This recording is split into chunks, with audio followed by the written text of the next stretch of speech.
Imagine if a single moment of uncontrolled anger could shatter your dreams, your relationships, and everything you've worked so hard for. But what if learning to tame that fire inside you could unlock a life of peace, success, and true happiness? Stick with me, because this story about a man named Alex might just change how you handle your own temper forever. Let me take you back to a small town where Alex grew up. He was a bright kid, always full of energy and ideas. As he got older, that energy turned into drive. Alex landed a good job at a local marketing firm. He was the guy everyone turned to for creative solutions. At home, he had a loving wife, Sarah, and 2 young kids, Mia and Jake. Life seemed pretty good on the surface. Alex provided for his family, took them on weekend outings, and dreamed of buying a bigger house one day.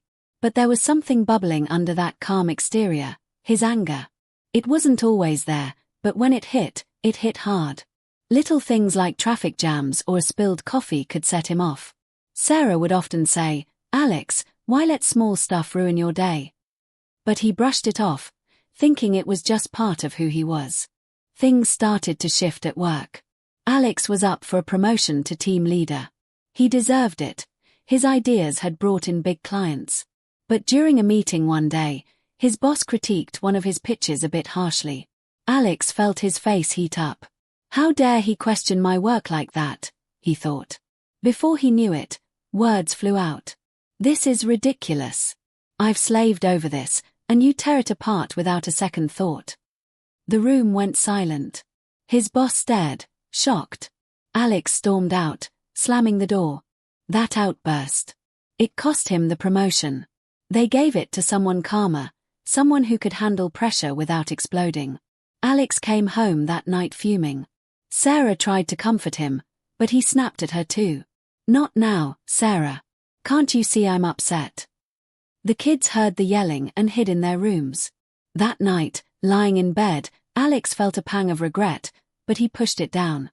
"They'll get over it," he told himself. The struggles kept piling up. At home, the arguments grew more frequent. One evening, Jake accidentally broke Alex's favorite mug, a simple thing from his college days. Alex lost it. "How many times have I told you to be careful? You're always so clumsy." Jake's eyes filled with tears, and he ran off. Sarah stepped in, her voice steady but hurt. "Alex, he's just a kid. Yelling won't fix the mug." But Alex wasn't hearing it. "I'm tired of everyone messing up my stuff," he shouted back. Sarah's face hardened. She didn't say much after that, but the distance between them grew. Nights that used to be filled with laughter turned quiet and tense. Alex noticed Mia flinching when he raised his voice, even if it wasn't at her. It broke his heart a little, but anger was his default. Why can't they understand I'm stressed? He'd wonder. Work wasn't any better. Clients started complaining about his short temper during calls. One big account pulled out after Alex argued with their rep over a deadline. His boss called him in.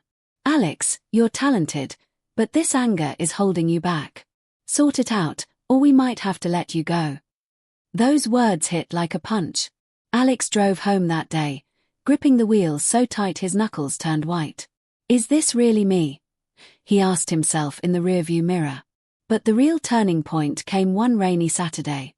The family was supposed to go to Mia's school play. Alex was running late from an errand, stuck in traffic. His phone buzzed, Sarah texting, "Where are you? It starts in 10. Frustration boiled over. He honked wildly at the car in front, yelling out the window. Finally home, he burst through the door. "This stupid traffic. Why does everything go wrong?" Sarah was ready with the kids. "Alex, calm down. We're late because of you." That did it. "Me. You're always blaming me," he roared. In his rage, he swept his arm across the kitchen counter, knocking over a vase. It shattered on the floor. Mia screamed, and Jake started crying. Sarah's eyes welled up. "That's it, Alex. I can't do this anymore. The kids and I are going to my parents for a while. You need to figure this out." The door closed behind them, and the house fell silent. Alex stood there, staring at the broken glass.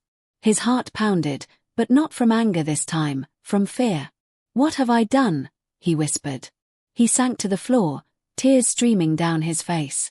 Memories flooded in, the promotion lost, clients gone, his kids scared of him. For the first time, he saw it clearly.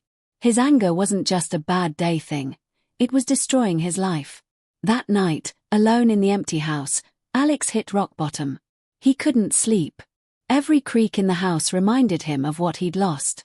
How did I let it get this bad? He thought. The climax came when he picked up the phone at 2 a.m., ready to beg Sarah to come back. But instead, he paused. No, he decided. I need to change first. The next morning, Alex did something he'd never done before. He searched online for help with anger. He found a local support group and signed up. At his first meeting, he sat nervously among strangers. When it was his turn to share, his voice shook. I've lost control so many times. It cost me my family last night. The group leader, an older man named Tom, nodded kindly. We've all been there, Alex. Anger is like a storm, it passes, but the damage lingers. The key is learning to see it coming.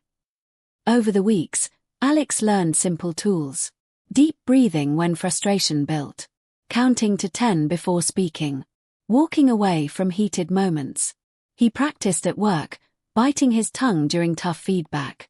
Okay, I hear you, he'd say instead of snapping. At home, well, he had to earn that back. Sarah agreed to talk after a few days apart. Alex met her at a park, kids playing nearby. I'm sorry, he said, eyes down. Not just for the vase, but for everything. I've started getting help.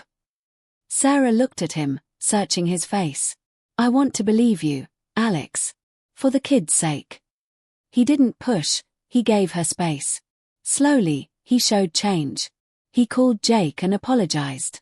Buddy, I was wrong to yell. I love you, and I'm working on being better. Jake's small voice replied, I love you too, Dad. Bit by bit, the family healed.